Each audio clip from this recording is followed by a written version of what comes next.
You're listening to Moviesucktastic.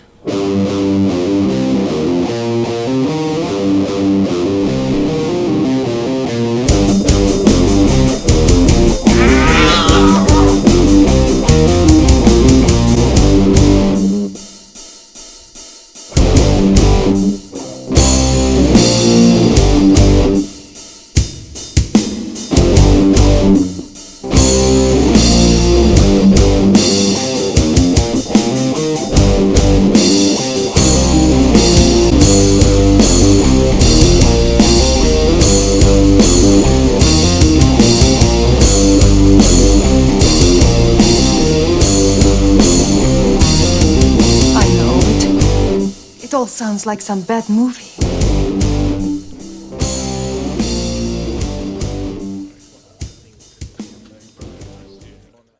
So don't be surprised if my computer crashes because of live stream yet again. I think it might be Horace Pinker. Could be It could be Horace Pinker. I think it is Horace Pinker. I love Horace Pinker. He's like that lovable uncle you never knew you had. He killed everyone. And boy, does he kill everyone in this movie. It'd be even more lovable. Yeah. He's just, a TV repair guy gone bad. That's all. It happens. It happens. It does happen. Especially in the waning economy. How does one eke a living out of repairing old televisions without slipping into psychotic mass murder frenzies? This is true. I mean, the guy knows his way around a TV, and Satanism, and Satan, and Satan. So to start off the show properly, this is my challenge to Scott. I challenged this to him after he challenged me to Guilty as Charged. Now, the challenge, the way it worked this time around, was it was a thematic challenge, but also an actor challenge.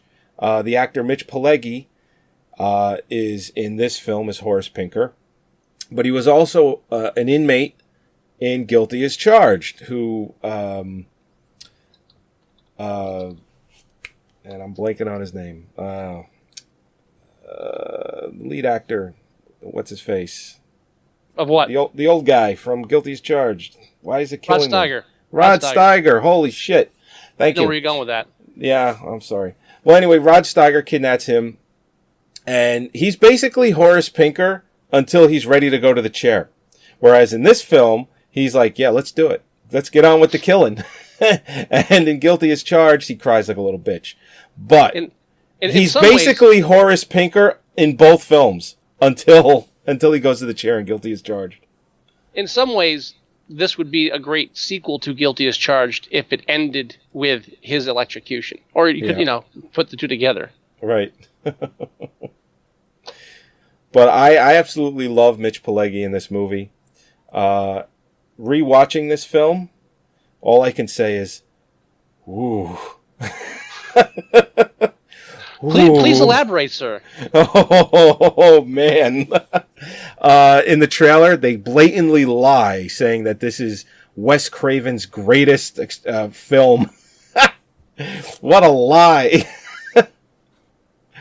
When I saw this 25 years ago, it's 25 years old now at this point. I saw it when I was a kid. Well, I was a teenager. I was 13 years old.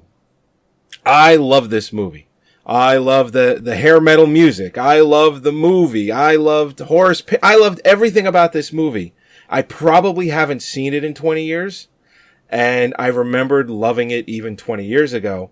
And even though I still had fun watching this, holy shit, is it fucking bad?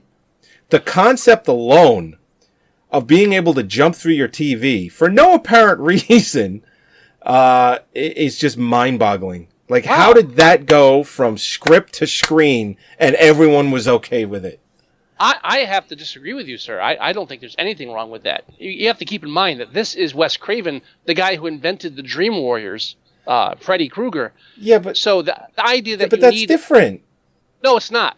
because the idea that you need any more rationalization than but they're dreaming. Evil person. What I'm saying is, okay, all you need for rationalization is evil person, mode of transportation to kill children / people. That's your viable concept. Freddy Krueger, there was no reason why Freddy Krueger should be able to become an entity that lives in the dreams of other people. No rationalization for it all. Managed to do a dozen sequels, more or less, with that concept. Actually, less than a dozen. But so with Shocker, at least what? Close. I said I think it's close, like 9 movies, so you're close. Yeah. Well, 10 if you count Freddy vs. Jason. Or are you counting that already? No, I wasn't. That's 10. That's a solid 10. That kind of counts as for both franchises. That counts. Jesus Christ. Now, at least in Shocker, Horace Pinker, we catch him performing a satanic ritual to the television set, thereby at least establishing some reason why he would be able to use electricity as a form of transit once he dies and becomes an ethereal force. Yeah, and I don't know who gives him the power, but you just see electricity in the air of these two lips. He's like, come on, give it to me! And the lips go, you got it, baby. Got it, baby. And it's like, all right, we got some reggae jazz musician guy here. What's going on? The devil is, he loves the reggae. All right. Yes, he does. Yeah, he loves it. You got it, baby. And that's the only time we get to see that guy. It's like, I would have liked a little more of him years later, looking back at the film. Maybe Horace Pinker conversing with him a little bit. I mean, he only gave him the whole fucking powers. Why not, right? Yeah. Why not? But yeah, he dismantled that TV pretty good. And watching the film, it's like, wow, they each cell gets their own television. How convenient. Well, and I think in the 90s, that was one of the big arguments for the right was, people in prison get color TV and cable and this and that. So that was actually a social construct of the time period, I would argue. Right. So I think Wes Craven was also kind of trying to make a statement with this film, because at the end, they talk a little bit about how he bought into TV and kind of alluding to that TV is evil. And it's one of the proponents of the film because Horace Pinker is pure evil. It's like, what are you doing, Wes? Come on. You do realize this is how people are going to watch your shitty movie, right? It was like half-hearted, though. I know he's obviously not fully into it. And somehow he recruited a Raimi brother, which, wasn't that blasphemy in the 80s? No, Raimis were everywhere. Yeah, but no. Well, wasn't the whole thing with between the Raimis and Wes Craven during the whole Evil Dead series was that, and I remember this vividly, and I don't know. Yeah, they had a playful rivalry. Yeah, going back and forth. But I don't think it was anything like actual hatred or Oh no! I'm not saying that at all. It was kind of interesting. I think you are. He got a Raimi brother in the movie, and it was like, woo, because I think it was okay. I should have been more elaborate, I guess. Because they were going back and forth so playfully. What? You should be less elaborative. Just be vague. Be very vague, and we'll just take it from there. Oh, okay, good. That's what I planned on. That's what I did. But anyway, the fact that it was going back and forth, even playful, like you said, the fact that this film got a Raimi in the movie, it was like, anyone that was following the back and forth was like, ooh, look, a Raimi is in the movie. Ooh. And he dies horribly. I like the way people die in this movie too. Like the cop on the car. Was I not supposed to laugh? Where he's on the car, he's like. I can only imagine that was his last, breath sounded like that. Yeah. Well, one of the saving graces of Shocker is it was in that great period that we've kind of gone back to in some ways with some of the more some of the more recent what would you say homages to 80s and 90s horror. Right. And this is an 80s horror film, but on the edge of 90s, so I think it kind of blends into both. And where the horror films were still horror films, but they were self-aware enough that they weren't mocking themselves or being parodies of themselves, but they were self-aware enough to realize this shit's funny too. Yeah. and weren't afraid to inject humor into the horror film without it being too awkwardly self-aware. I mean, as you got into the 90s, things descended into camp, and the less, with the MPAA really coming down hard on horror films, they couldn't deliver the gore or the scares as much as they wanted to, so they would end up doing goofy shit instead. And I think Shocker is a great balancing act there. Yeah. I mean, just take the scene where they get Horace Pinker out of the cell after he gets the powers from the reggae Jamaican guy, where he bites the black guy's lip, like pretty much clean off his face. Oh, yeah. And it's like a rubber prosthetic, but it's hilarious. And then he bites the other two guys' fingers off, and he's like, finger licking good. Yeah. I mean, it's just a little bit of camp, just enough. And Mitch Pileggi pulls it off flawlessly. I mean, flawlessly. And the great thing about the Horace Pinker character is he's kind of an embodiment of that television personality in that he has the crappy one-liners. Right. You know, that he is playing to an audience. And so him becoming and I mean, we're kind of jumping the gun a bit. He doesn't become a television entity at first. At first, he just becomes a force of electricity and uses that electricity to possess other people. Yeah, he's jumping from body to body. Well, because we're all made up of energy. Yeah. Right, because the brain is electric impulses. And that's a concept that, I think there's more. There's actually, there's at least a scientific lead into that instead of just, he was a child molester, we burned him alive. Now he's in our dreams. So, I think Wes grew a bit as a writer. It's like, okay, let's give a reason for this now. And all right, obviously not a great reason, but that's what fantasy's about.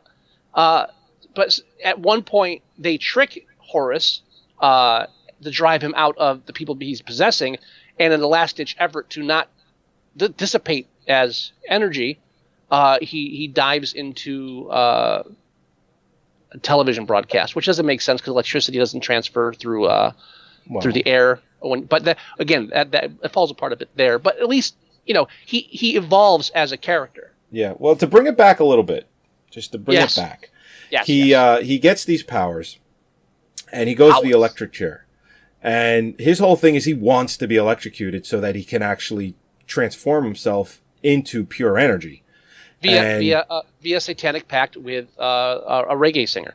Yes, that's right. And in the trailer, not in the film, but they asked him did he have any last words? And of course he says, no more Mr. Nice Guy. Not in the movie. In the trailer, not in the movie. In the movie, he actually talks a little bit about how he beat the shit out of Peter Berg's character because that's his father. And he pretty much finds out right in that scene that that's his kid and that's his dad.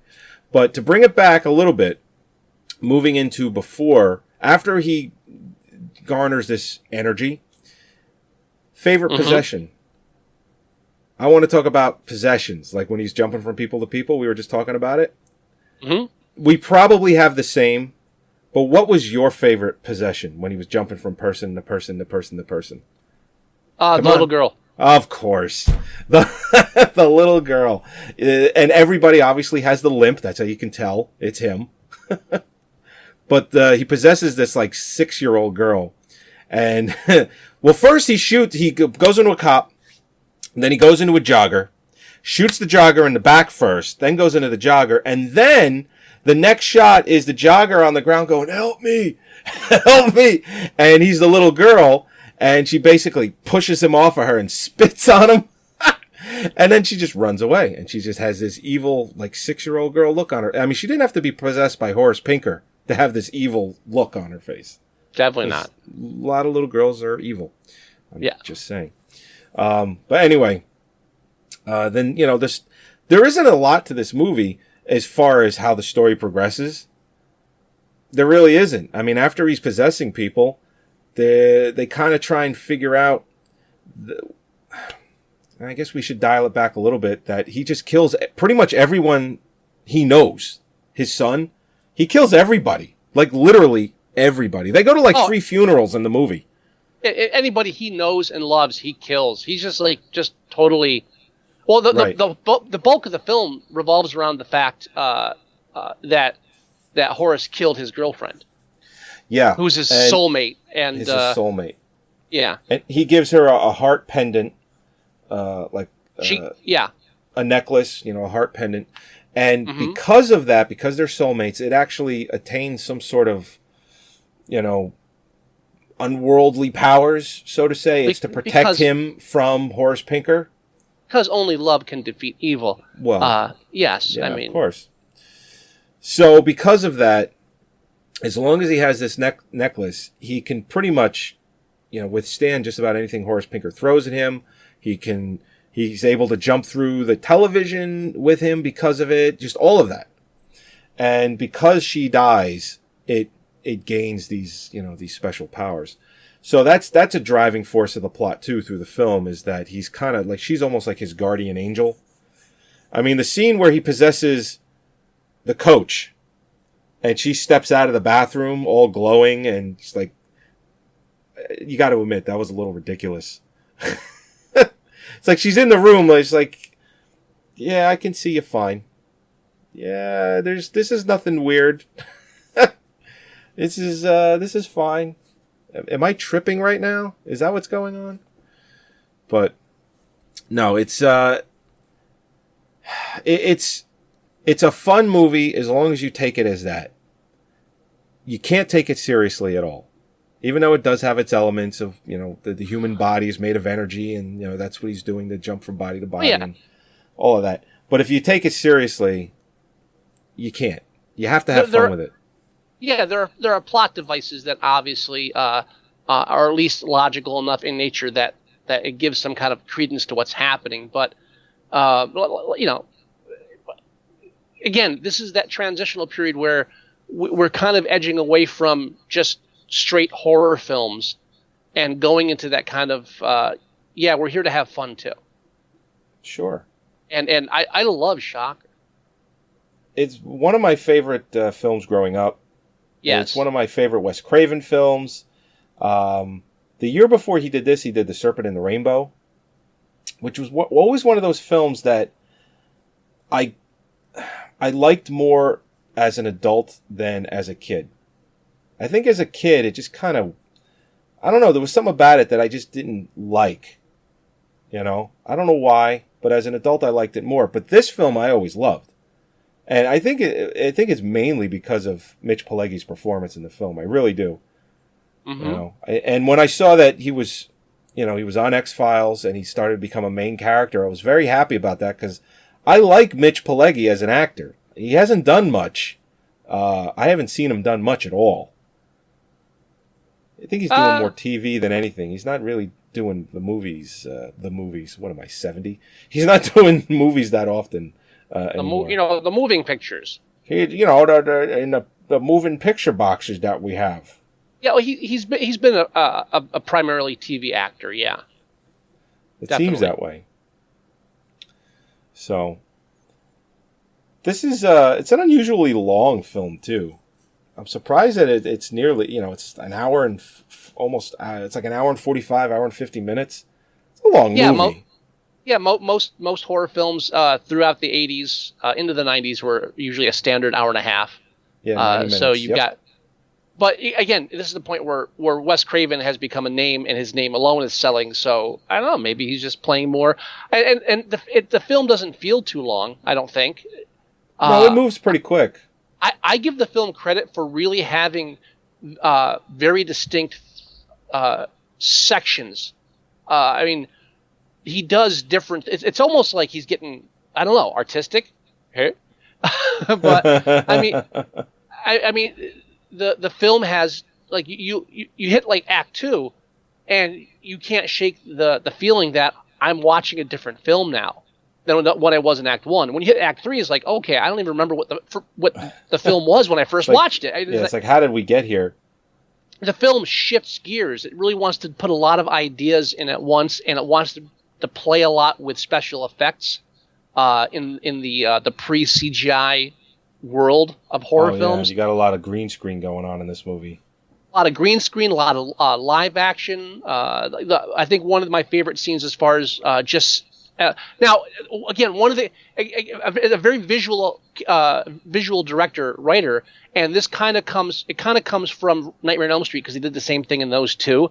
But in Shocker, Horace is wearing the orange jumpsuit with a stripe down one side, and which almost looks like a test pattern on him, which comes into play obviously with the television. And as he becomes different objects, they take on that color at some point. Right. Well, I think one of my favorite scenes is when the kid sits in his reclining chair and the chair becomes Horace because it's an electric chair. Yeah. And the eyes pop out and this the arms. Barca Lounger's gonna kick your ass. I just love Horace Pinker's character. I just love it. But yeah, no, you're right. Especially, you know what they did especially well, I think, when Horace Pinker, anytime that he was transitioning from, like, say he came out of a possession, because you would see like him like superimpose over the person and then he'd step up and out, or when he was outside of the television, like he came out and he was always like that digital kind of staticky TV kind of, like his presence was all staticky like a television. But then it would transition to where he would come out of that and it would be like he's standing right there, like he was in the room. The colors that they chose for the jumpsuit, the way that they chose it, and like you said, it looked like a test pattern. I think they did it so well, like when it transitioned out of TV static into real, like where he was real, so to say. Mm-hmm. It went well with how I don't want to say it had great cinematography. That's not where I'm going with it. But I think the transition from static to real felt good. It felt right. You know, it didn't feel weird when they did it. It actually felt like, oh shit, he's not static anymore. This is a real problem. He's gonna fucking kill you. Or you felt like a threat when that happened. When he was static, you felt he was less of a problem. But when he wasn't the TV static, it just felt like he was dangerous again. You know, like he could actually do something to you. Yeah. Yeah. I have nothing more to add to that. All right, we'll see you next week. Thank you for joining us for this week's Moviesucktastic. You know what? This is the age-old saying for us. It's not age-old, but you know what I mean. It's when we like a film, it's harder to review. You can't nitpick it because you like it, and if you do nitpick it, it feels like you're doing it for no reason. You know, like I mentioned in the beginning of the show that, like, whoa, wow, this is a really bad film. But because I grew up with it and I loved it so much growing up, I'm okay with that. And I could sit here and nitpick it, but I don't want to because I still like it. So that's, you know, where I was going with that. It's always harder for us to nitpick and just review the films that we do like. Hopefully your challenge to me is a real stinker. Yeah. Oh no. I have a challenge. I have a challenge in mind. Okay. Because we haven't done one of those in a while. It seems like every week we kind of like the movies we've been reviewing lately. Mm-hmm.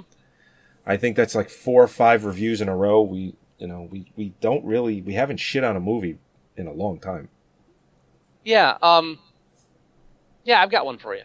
Okay. Good. Now, I want to talk about. Now, obviously, we mentioned written and directed by Wes Craven. Yes. Now, the lead actor Peter Berg is also a writer-director. Yes, he in is. later years. And I just wanted to bring this up a bit because he I forget if he wrote and directed. I mean, he was involved with. He wrote and directed Very Bad Things, which I didn't care for just because it was the ending was too much of a moral message, but everything up to that was good. I just didn't like the resolution. That was also his directorial debut, I believe. For film, yes. Yeah, his directorial debut film-wise. And he also did The Losers, which I liked. Oh, he did do that. You know what? I still haven't seen it. Oh, you haven't seen The Losers? I still recommend it. Yeah, I mean, now, directing, he also did... oh, wait a minute. Wait, is that the one based on the comic book? Yeah. Oh, I did see that. That's the one with, what's-his-face? He played the comedian in Watchmen. That is correct. I did see that. I did like that. he didn't write. He didn't write this, but I also liked his that film, The Rundown, with The Rock and what's his name, Stifler. Oh, yeah. Sean William Scott. John William Scott. Sean William Scott. Yes, I did like that one too. I still like it merely for the fact that they got Christopher Walken to say Oompa Loompas. And I really have a strong feeling that he was put in that film specifically to say Oompa Loompas. I'll be honest. Even his film Battleship, which was fucking terrible, I find myself, when it's on, watching it. It's a horrible. He didn't write it. He just directed it. It's a horrible movie, but it's so well made, like visually, that I told you, one time I was walking through the living room and it was on halfway through. I had to watch the rest of it because not only is it's visually arresting, but damn, that's a great soundtrack. You could put you could put AC/DC in Fifth Element, and I'd probably watch it. You know. Yeah. Right. Probably. Possibly. How many? But he literally goes to like 3 funerals in this fucking movie. It's like they're always out in the rain at a funeral. It seems in this movie. Craziness. I'd like to see a film where a guy's trying to track down a serial killer and the guy keeps killing his own family, so he has to stop the hunt every week and a half to go to a funeral. You know what would have been an interesting twist on this movie? Right before they put him in the electric chair, they said, "No, we just converted to death by injection. We're not going to be doing the electric chair. It's not how we do it anymore." And he'd be like, "Oh, fuck." Yeah, how are you going to get out of that one, Horace? I can't track the killer down. You know how hard it is to arrange funeral arrangements for like 4 different loved ones over a 3-week period? Come on. Yeah, I mean, and the film is, you do have those 80s horror rock ballad melodramatic moments with the dead girlfriend, and there's a lot of that stuff in there, but it's light enough too where it doesn't become bogged down by that. And those are actually nice lulls in the film, like the whole dream sequence. Be warned, there's a few dream sequences in here. Some of those, was that a dream? Things, don't panic. It doesn't become as bad as what was that De Palma film with all the dream sequence wake ups? With you know what I'm talking about? Yeah. Raising Cain. Raising Cain. Raising Cain. No. Yeah, there is. No. Is it Raising Cain?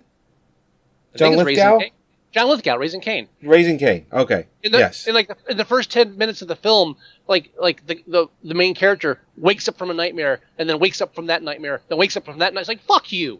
After the third one, you're just like, fuck you. I'm not even paying attention anymore. As far as I'm concerned, the whole film's a dream. Fuck you. And De Palma at that point, he's just like giggling. And not like he's like, oh man, I'm really fucking with him. He's like, no, this is great. They're not going to expect that third one. It's like, you're right, because you're a cunt. And I gotta, personally, I feel like De Palma, and I have to take a peek. Yeah, he wrote and directed that. And I would argue that again, it's Brian De Palma. I know we're getting a sidetrack here, but I just have to mention briefly that I think Brian De Palma is one of those writer-directors that's a better director than he is a writer. Oh, definitely. Oh, you know what? And a lot of directors are that way. Don't write your own shit, and you're usually fine. Yeah. It's like, don't write your own shit. Like, perfect example. And it's only one example. But Zack Snyder wrote and directed Sucker Punch. Wow. Not his best. Not his best. Everything else, he has someone write it for him, knocked out of the park.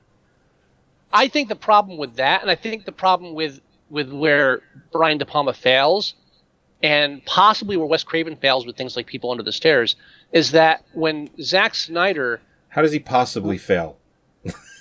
People Under the Stairs. Shut up.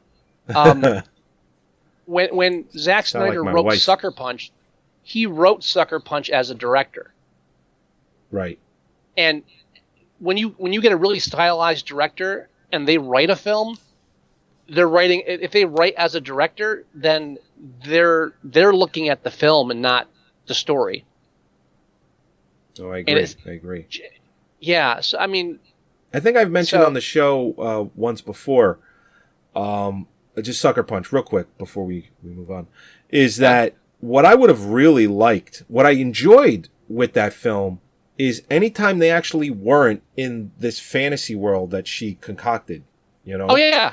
Anytime they were outside of that, I really enjoyed that. And I think if they had a lot more of that, where even if they showed like that virtual world, you know, that fantasy world, but they did a lot of the side-by-side where they showed, okay, she's in this fantasy world, but here's exactly what's really happening. You know, like that one scene where she's, doing that burlesque dance in the kitchen, and she comes out of it because water hits the radio, the wire, and it zaps out. So the whole fantasy is just now it's done, and the guy that they're trying to, distract, he's like, "Whoa, wait a minute, what's going on?" I think if they had a lot more of that, I think that worked really well. Yeah, but and also, Zack Snyder was really he was making his claim to fame with adaptations and remakes between, Dawn of the Dead, 300, Right. then later Watchmen. So you got all this where he's working with source material and then be very Slavic towards the source material that when he finally said, you know what, I'm going to make my own source material. So no, that was a wash. It's just like Stephen King when they were adapting all his books to film, and he finally got pissed off. Said, they're ruining my stuff. I'm gonna write my own screenplay, and he wrote Sleepwalkers. Oh. Yeah, and then he has written stuff for the screen since then, but that was like that kind of now you can shut the fuck up and just if you're gonna sell the shit, shut up. It's just right, exactly. It's like Creepshow worked. But you weren't the only motherfucker involved. So that's why it worked. Creepshow 2, not so much. Although I still like Creepshow 2. And I understand like his griping, like when it got to the point with Lawnmower Man, where it had nothing to do with the source material. But all right, let's be fair. Steven, you sold a source material that was a short story about a guy that eats somebody's grass and then slaughters them in their bird bath. I don't know how you thought they were going to make a movie out of that, but even if they stayed true to the source material, still going to be a shitty film. So just take the fucking money and shut up. And we're talking Lawnmower Man, right? I thought I said that. Oh, okay. I thought you did. I just wanted to verify. Okay. Yeah. Oh, yeah, Lawnmower Man. Yeah. And they turned that into the movie's almost 2.5 hours long. How the fuck did they do that? Seriously. No. It's like 2.5 hours. I remember reading the short story and hearing that a film was coming out, and I'm like, all right, it's going to be a short movie. I expect it to be maybe 80 minutes. Like, if they can squeeze 80. 2 hours and like 24 minutes long, this movie. And most of the shit in that movie was all CGI. It was one of like the premiere, like you own this Laserdisc. Okay. Yeah. You owned this Laserdisc back in the day because the picture was amazing. The CGI was incredible.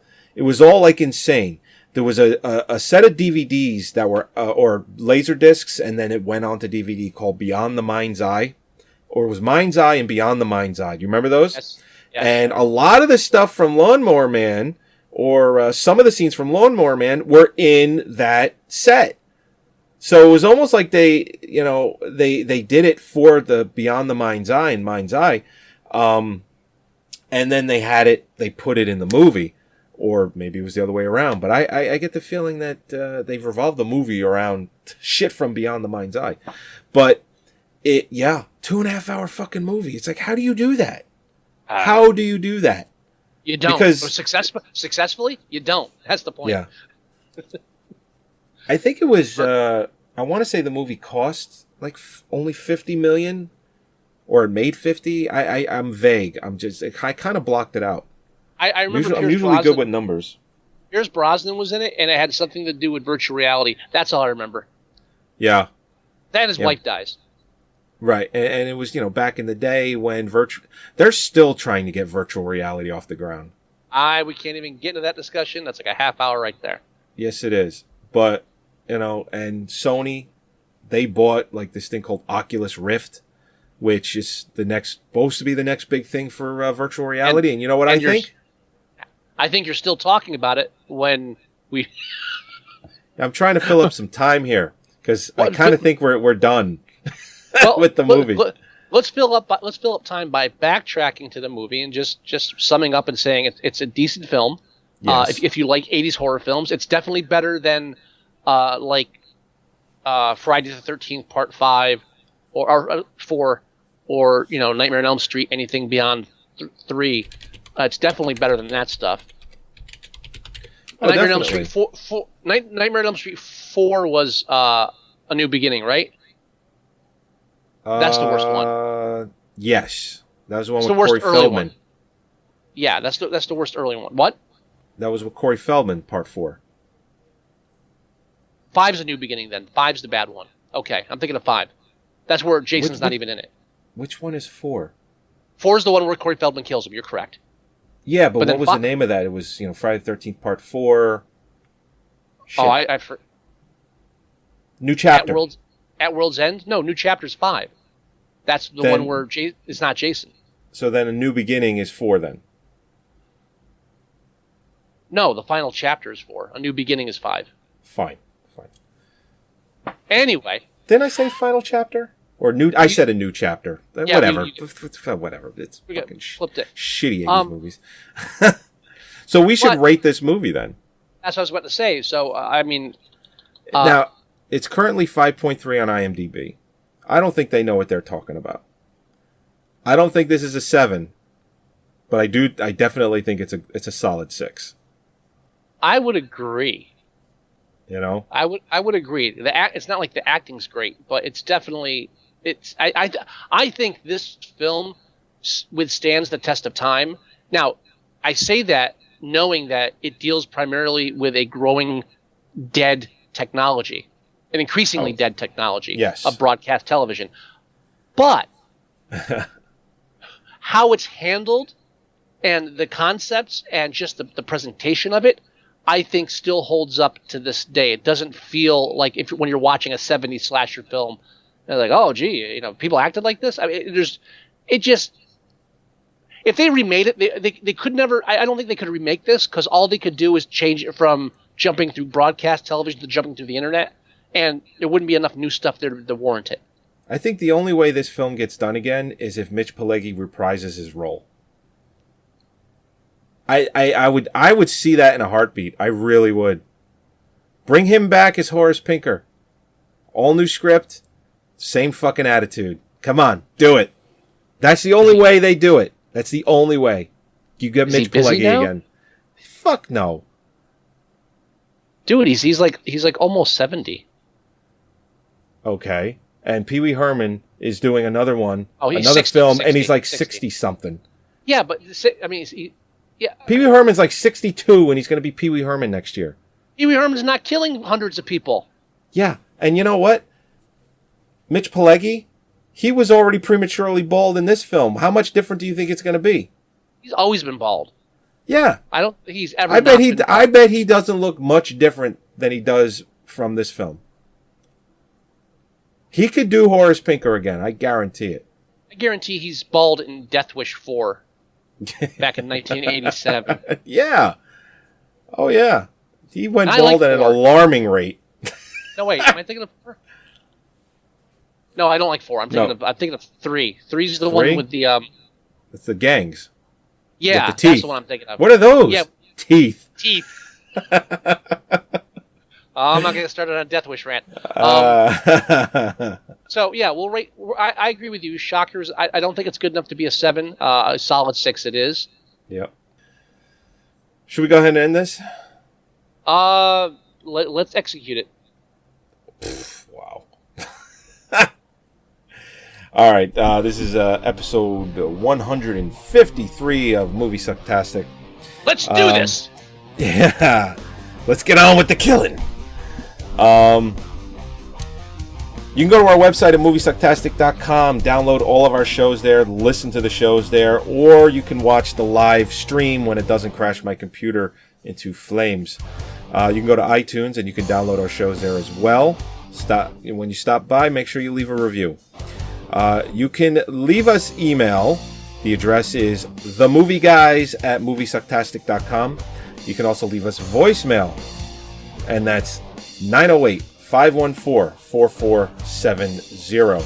You can also go to our Tumblr page at Moviesucktastic.tumblr.com. You can go to our Facebook page at Facebook.com/Moviesucktastic, or you can go and do a search for us in your favorite search engine. Scott likes Google, and we'll show Google up there it as well.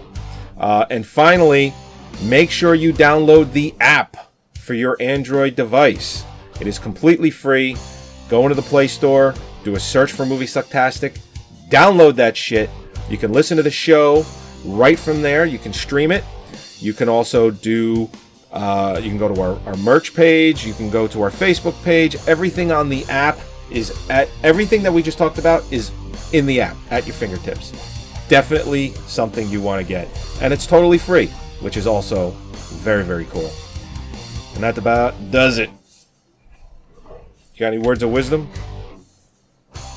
No more, Mr. Nice Guy. Yeah, we'll leave it at that. My favorite song. What?